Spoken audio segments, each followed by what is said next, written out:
네, 코로나19가 터지면서 3년간 전 세계가 봉쇄가 되면서 많은 사람들은 너도 나도 여행을 가고 싶어서 애가 탔습니다.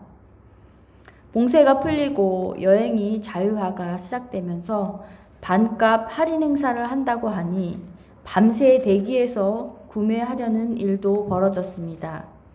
그만큼 열망이 뜨거웠기 때문입니다. 설문조사에서 여행을 가고 싶어하는 여행지를 꼽았는데요. 우리나라가 탑3에 올랐더라고요. 그 이유는 아무래도 한류의 열풍에 의해서가 아닌가 생각돼 봅니다. 오징어 게임이라든지 기생충, 방탄소년단 이런 많은 한류의 문화를 가지고 세계 각국에서 국위선양을 하다 보니 대한민국에 오고 싶어하는 사람들이 너무나 많았던 것 같습니다. 과거 유럽에서 귀족 사이에서는 여행이 아주 고상한 취미였다고 합니다. 재정적인 여유가 있는 집안의 자제들은 견문을 넓히고 세상을 배우러 타국에 나아가기도 했습니다. 그리고 본국에 돌아와서 새로운 학파를 만들기도 했습니다. 오늘의 본문은 여행과 아주 밀접한 관계가 있습니다. 그것은 바로 사도 바울이 선교 여행을 떠나게 된 바로 시발점이기도 합니다. 정작 자신의 선교 여행은 서신에서 자세히 기록하지 않았지만 누가는 사도행전에서 바울의 1차에서 3차에 걸친 선교 여행과 로마 방문에 대해서 아주 가득히 자세히 기술하고 있습니다. 바울의 세 번의 선교 여행은 시간상으로 약 11년 정도 됩니다. 거리상으로 봤을 때는 적어도 2만 킬로 이상에 이릅니다. 서울과 부산 거리를 400km로 잡으면 왕복 한 800km 되는데 25번 정도 왔다 갔다 한 거리입니다. 바울은 마차와 배편으로 이용했습니다. 그리고 육지 여행 또 로마 제국에 건설된 도로를 따라서 선교의 여행을 다녔습니다. 모든 길은 로마로 통한다고 할 정도로 당시에 그 로마가 길을 잘 닦아 놓았는데 그 길이 바로 복음 전파에 큰 역할을 하였습니다. 나는 선한 싸움을 다 싸우고 나의 달려갈 길을 마치고 믿음을 지켰으니 이로 후로는 나를 위하여 의의 면류관이 예비되어 있으므로 주 곧 의로운 재판장이 그 날에 내게 주실 것이니 내게만 아니라 주의 나타나심을 사모하는 모든 자에게니라고 디모데 후서 4장 7절과 8절에서는 그렇게 고백하고 있습니다. 그의 가슴 속에 솟구치는 영혼을 향한 열정을 성령께서 아시고 사용하시고자 바울을 선교의 자리로 몰아가셨습니다. 저의 개인적인 소망이 있다면 만약 다음 기회가 된다면 다음 여행은 선교 여행으로 갔으면 좋겠습니다. 각자의 선교 물품을 준비해서 각자의 달란트가 있는 것을 가지고 계획을 세워서 그곳에서 복음을 전하는 의미 있는 일을 가져보면 뜻깊을 것 같다는 생각을 해보았습니다. 우리의 만족과 유익을 위한 것은 지나고 나면 남는 것이 없습니다. 하지만 하나님 나라를 위해 드렸던 우리의 땀과 눈물과 헌신은 주님과 나 사이의 이야기책에 고이 기록될 것이기 때문입니다. 오늘의 배경을 살펴보자면 안디옥 교회에서 성령의 인도하심을 따라 바나바와 사울을 선교사로 파송하는 장면입니다. 안디옥 교회는 스데반 순교 이후 예루살렘에 핍박이 있으므로 성도들이 여러 지방으로 흩어졌습니다. 안디옥에도 성도들이 안착하여 헬라인에게도 복음을 전하게 되었습니다. 그곳에서 형성된 교회가 바로 안디옥 교회입니다. 믿지 않는 사람들이 안디옥 교회 사람들을 보고 그리스도인들이라고 그렇게 칭했던 것입니다. 그것은 바로 삶과 신앙이 일치된 삶을 살았기 때문입니다. 안디옥 교회는 헬라인, 즉 해외 교인의 모임이었습니다. 구부로 구레네 몇 사람들이 전도를 통해서 세워졌던 교회입니다. 이 교회에 말씀을 전할 때 표적과 기사가 나타나게 되었습니다. 그래서 예루살렘 교회는 바나바를 안디옥 교회의 담임 목회자로 파송합니다. 후에 바나바는 또 다소에 가서 사도 바울을 찾아 데리고 와서 이곳에서 한 1년간 무리를 가르치게 되었습니다. 오늘 바나바는 바로 레위지파 정통 유대인입니다. 그리고 사울은 헬라 문화에 능통한 사람입니다. 이방인들에 의해 세워진 교회가 바로 예루살렘 교회보다는 오히려 예루살렘 교회는 주로 유대인들에 의해서 세워진 교회이지만 오늘 보면 안디옥 교회는 이방인들이나 해외 이런 사람들이 모여있기 때문에 이방인에게 복음을 전하기가 아주 적합한 체질적인 교회로 보시면 됩니다. 오늘 13장 1절에서 보면 선지자와 교사들이 안디옥 교회에 있었습니다. 12사도가 끝난 시점에서 이곳에 선지자와 설교하는 자, 교사 이런 사람들이 모여서 연합적인 목회를 하고 있었습니다. 그 1절에서 보면 바로 바나바가 등장합니다. 바나바는 위로의 사람이라는 의미입니다. 원래 이름은 요셉인데 사도들이 바나바라고 그를 불렀습니다. 자신의 밭을 팔아서 주님을 위해 섬기고자 헌신했던 사람입니다. 정통 레위 지파이며 유대인입니다.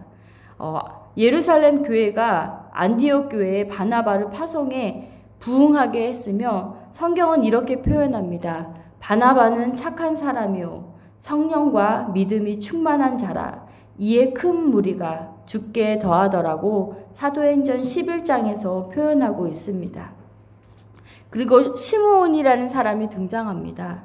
시므온은 예수님이 십자가를 지실 때 억지로 옆에 있다가 십자가를 지고 간 사람입니다. 그리고 루기오라는 사람이 또 등장합니다. 바로 구레네 사람입니다. 바울 2차 전도 때 함께 참여한 사람이었습니다. 그리고 그 다음은 마나엔이라는 사람인데요. 바로 헤롯 대왕의 젖동생인데 어머니가 헤롯을 그러니까 젖을 먹여가면서 키웠던 그러니까 어머니가 유모인 거죠. 마나엔은. 그리고 그 다음은 핍박자인 바로 사울이 등장합니다. 회심해서 자기 고향 다소에 가서 머무르고 있는 것을 바나바가 데리고 오는 과정입니다. 이렇게 5사람이 안디옥 교회에 모여 있었습니다. 여기서 우리가 안디옥 교회에서 배울 점이 있습니다. 이 공동체는 사실상 너무 다릅니다. 그러나 바로 세워주는 교회였습니다. 넓은 품으로 안아주는 교회였습니다. 이제 더 이상 12사도들이 없게 되었습니다. 그래서 새로운 시대에 새로운 일꾼들이 필요합니다. 직접 발로 뛰는 주님의 일꾼들이 필요했습니다. 이 시대에 문서상 보면 비중이 가장 높은 사람 순으로 기록을 하는데 아무래도 바나바가 제일 높았겠죠. 그 다음은 사울은 저 맨 뒤에였으니까 비중이 그렇게 높지 않은 사울이었겠죠. 5명이 등장합니다. 각양 너무 다양합니다. 그런데 여러분 좀 부족하면 어떻습니까? 흑인이면 어떻습니까? 핍박자면 어떻습니까? 주님을 위한 사명과 열정이 있으면 오케이입니다. 지난 시절 허물이 있고 부족함이 있지만 과거에 매여 있는 것이 아니라 현재 미래를 보고 일을 맡기는 것이었습니다. 사람은 누구나 실수할 수 있습니다. 그러나 그 실수가 그 사람의 평생을 옥죄고 가두는 역할을 해서는 안 됩니다. 그렇게 보면 저는 세계교회에 와서 우리 이홍렬 목사님께 감사하는 부분이 있습니다. 제게 설교도 맡겨주시고 저를 이렇게 공개적으로 세워주시고, 전도사에게 누가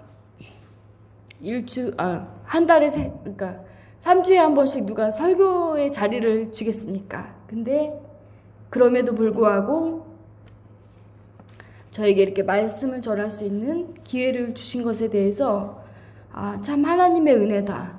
세워주는 교회의 그런 예화로 딱 잘 맞겠다라는 생각을 해보았습니다. 성경에서 구체적인 사례로 한번 찾아본다면 바로 빌레몬서일 겁니다.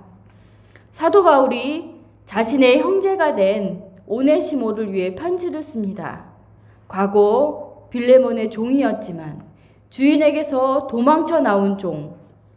그러나 오네시모 안에서 역사하는 복음을 보고 빌레몬에게 나를 보고 오네시모를 용서하라는 서신을 전합니다. 그래서 오네시모를 어떻게 했을까요? 바로 용서하고 오네시모를 형제들로 받아들이는 그런 놀라운 역사가 있었습니다. 그래서 초기 기독교, 초대 기독교 사회에서 종이 형제가 되어서 서로 화합하는 그런 특별한 놀라운 역사들이 일어났죠. 원래 로마 시대에는 종은 사람으로 취급하지도 않는데 사도 바울은 오네시모를 빌레몬에게 용서하고 너희의 형제로 받아들이라고 해서 믿는 사람들끼리 서로 이제 더 이상 차별하는 존재가 아니라 우리와 함께 주님 안에서 섬기는 하나님의 형제다라는 이런 놀라운 변화들이 우리 믿는 사람들, 초대 기독교인들 사이에서 그런 일들이 벌어져서 바로 개혁적인 일들이 발생하였습니다. 그것으로 끝나는 것이 아니라 50년 뒤에 유명한 이그나티우스가 순교할 때 에베소의 교회에게 편지를 보냅니다. 근데 그 제일 앞에 등장하는 에베소 교회 지도자가 바로 오네시모입니다. 오네시모는 에베소 교회의 감독이 되었습니다. 여러분, 좋은 교회는 어떤 교회입니까? 바로 세워주고 할 수 있도록 길을 열어주는 교회입니다. 제 개인적으로 이렇게 윤 집사님을 세워주지 못했던 게 좀 마음에 걸리는 부분이 좀 있습니다. 그래서 그거는 제가 주님께 회개하는 부분이고요. 그 다음은 이제 주님을 섬기면서 금식할 때 이렇게 2절을 함께 보시겠습니다. 여기서 보면 섬기다라는 의미는 바로 예배하다, 봉사하다라는 의미입니다. 안디옥 교회는 바로 기도하고 주님을 예배하는 그런 교회였습니다. 그런데 성령님께서 두 사람을 파송하라고 말씀하셨습니다. 바나바는 설교자이고 또 사울은 핍박자입니다. 그러나 사울은 가르치는 데 탁월한 역할을 하고 있습니다. 그래서 이들은 주를 섬겨 금식하고 있을 때 성령님께서 하신 말씀에 따라 순종하며 성령님의 인도에 따라서 바나바와 사울을 선교사로 파송합니다. 여러분, 하나님께서는 바울과 바나바를 하나님의 도구로 사용하시고자 하는 큰 계획이 있으셨습니다. 우리가 여기서 함께 볼 것은 주가 쓰시겠다 할 때 성령님의 요구에 내어드릴 수 있는 자세가 있는지입니다. 그 부르심에 즉시 내하고 내어드릴 수 있는 자세가 필요한데 우리의 모습은 어떤지 한번 살펴보아야 할 것입니다.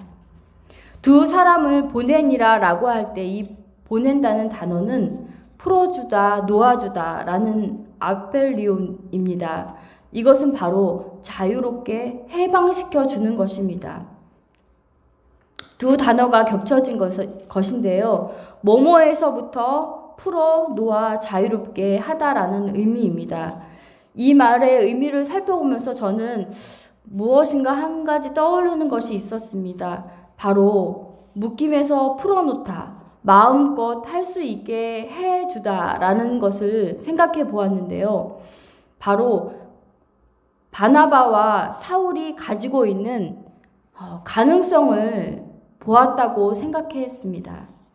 이것은 전지적 하나님 시점에서 보았을 때 사울은 즉 바울, 그가 핍박자인 모습 속에서 그가 유대인들을 그러니까 예수 믿는 자들을 핍박하고 죽였잖아요. 그런 속에서 하나님은 그의 올곧은 열심과 열정을 보았다고 생각합니다. 그의 학식과 환경과 여건들이 바로 하나님의 나라 곧 확장을 위해서 또 이방 선교의 장에서 귀한 밑거름이 될 것이라는 것을 우리 주님은 보셨던 것입니다. 사람은 현재의 모습, 즉 외모 이런 것들을 뛰어넘을 수 없습니다. 그러나 우리 주님은 이것에 갇혀 계신 분이 아니십니다. 부족하고 미련한 제자들을 사용하는 내용만 보셔도 알 수 있습니다. 우리가 선별한다면 그런 사람들 선별하지 않습니다. 스펙이나 모든 부분에서 좋은 사람들을 선별합니다. 그러나 우리 주님은 우리 안에 무한한 가능성을 보십니다. 제가 이 말씀을 묵상하면서 제일 눈에 띄었던 성경의 인물이 바로 다윗입니다. 소년 다윗, 양치는 다윗입니다. 부모의 기대에 못 미치는 말제 아들이었습니다. 사무엘이 기름 부으러 왔을 때 부르지도 않았던 다윗입니다. 그러나 하나님은 다윗의 애모가 아니라 그의 마음이 하나님과 합한 자라고 칭찬하셨습니다. 이스라엘 왕으로서 가장 백성들을 잘 돌볼 가능성이 그에게 있었기 때문입니다. 여러분, 그가 지은 시들을 보면 참 대단합니다. 어쩜 이런 고백을 했을까? 제가 지난주부터 사무엘하 묵상하고 있는데 어떻게 이런 고백을 할 수 있을까? 이렇게 읽으면서 마음에서 와, 대단하다. 어떻게 이런 고백이 그 입술 속에서 터져나올 수 있을까라고 생각하면서 제가 다윗을 좀 다시 보았거든요. 그러면서 자기가 하나님을 향해서 내 반석이세요, 내 요새세요, 나의 구원의 뿌리세요, 이렇게 고백하는 그 다윗의 모습을 보면서 제가 참 무릎을 탁 쳤습니다. 역시 다윗이다. 여호와여 주는 나의 등불이시니 여호와께서 나의 어두움을 밝히시리이다.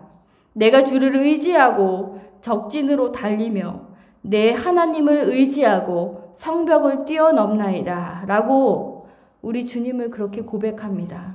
하나님 자신을 나를 밝혀주는 빛으로 묘사하면서 그 심령에 그 어두움을 밝혀주시는 경험을 했기 때문에 그는 그렇게 고백하는 거 아니겠습니까? 여러분, 마귀는 나의 단점만 봅니다. 그리고 너는 할 수 없어 라고 얘기합니다. 그러나 우리 주님은 우리의 잠재성, 우리의 무한한 가능성, 우리의 희망, 우리의 비전을 보고 말씀하십니다.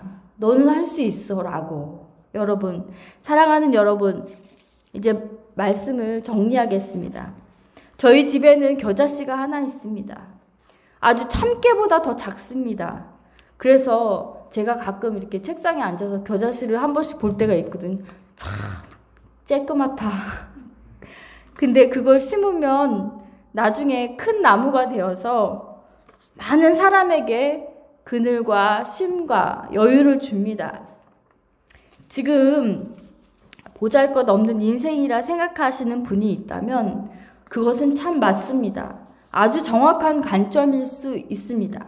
그러나 보잘것없는 그릇에 예수님이라는 보배가 담겨 있기 때문에 우리는 무한한 가능성을 가지고 계십니다. 이것은 바로 사도 바울의 삶의 결과로 볼 수 있습니다. 그다지 영향력이 없던 뒤져있던 그 사울이 13장 후반으로 갈수록 이 바울의 영향력은 점차 커지면서 마지막은 바로 복음을 위해 순교에까지 이르는 삶으로 이어집니다. 오늘 함께 나눈 말씀 속에서 우리 적용해 보는 시간 갖겠습니다. 여러분, 우리가 세워져야 할 사람은 누구인가요? 그리고 우리 주님은 여러분의 가능성을 보시고 사용하시기를 원합니다. 우리 주님께 우리의 삶을 내어드리는 한 주 되시기를 주님의 이름으로 소망합니다. 함께 기도하시겠습니다. 하나님 아버지,